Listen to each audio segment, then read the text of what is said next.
Hello, my name is Liz Sandeman and I'm the Massachusetts State Chairperson for the Lions Organ Donation Awareness Programme. I'm also a volunteer at New England Donor Services, which is a non-profit organ procurement organisation that coordinates organ and tissue donation in New England and in Bermuda. If you or a loved one, perhaps a spouse, best friend or grandchild, needed a life-saving organ transplant, would you hope there was an organ available? Would it surprise you to know that every 12 minutes someone is added to the organ transplant waiting list? Would it also surprise you to know that 22 people die every day on the waiting list simply because there are not enough organs available? My sister was one of those who died waiting. My sister T was a healthy individual, never smoked, had no significant past medical history, and all of a sudden at the age of 50 developed a cough that wouldn't go away. T was then diagnosed with a very rare lung disease. In fact, she was the 8th person in the world diagnosed with it. At 52, she became sick enough to be put on the lung transplant waiting list. The call never came for my sister, and after 2 years on the waiting list, T died. She was 54. I'm involved in raising awareness and dispelling myths surrounding organ and tissue donation for the simple reason that I don't want another family to lose a loved one needlessly because there aren't enough available organs. 95% of the population agree with organ donation, yet only 58% are registered organ and tissue donors. Why is that? I'm here to dispel some of the myths surrounding donation. You're never too old to register. The oldest cornea donor was 107 when she died, 107, and restored someone's sight. The oldest liver donor was 93 when he died, and he saved a life. Nothing excludes you from registering. You may register with any medical history. It doesn't mean your organs will definitely be used. The transplant doctors will make that decision if and when the occasion arises.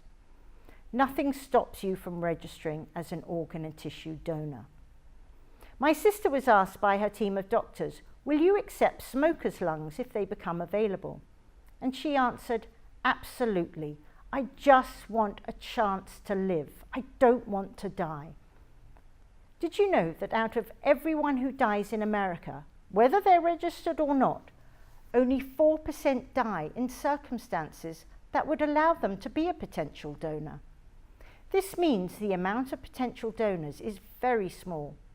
Some of those 4% won't be registered, and some of those 4%, their organs will not be suitable.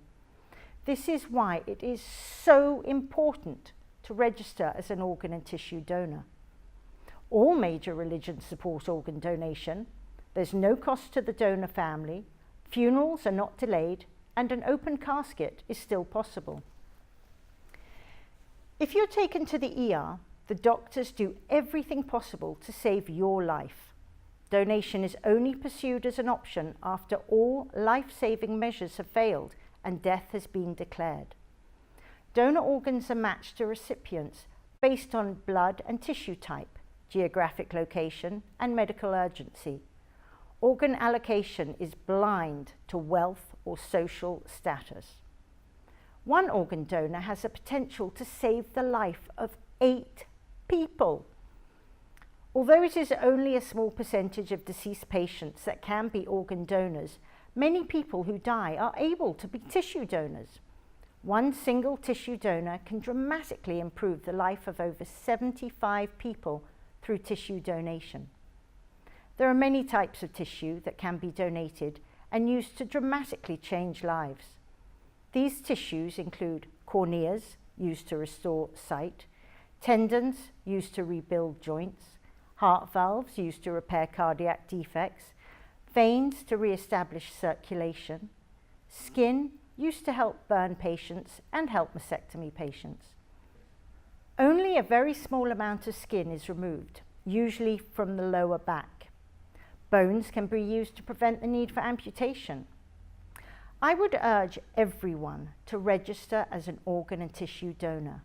You are far more likely to need an organ than you are to die in circumstances where you are able to become an organ donor. You can register each time you renew your driving licence, in which case you will have the little red heart on your licence.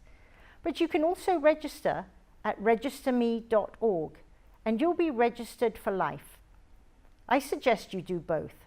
That way, when you stop driving, you'll still be on the register. For those that say, well, my family knows my wishes, I don't need to register, please don't leave it to your family to make that final decision for you, especially during that hour of grief. It takes less than 2 minutes to register yourself.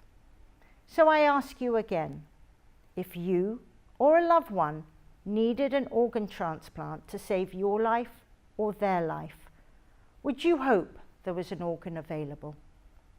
If you answered yes, then please, please be part of the solution. Please register as an organ and tissue donor, and then let your family know your wishes. Thank you.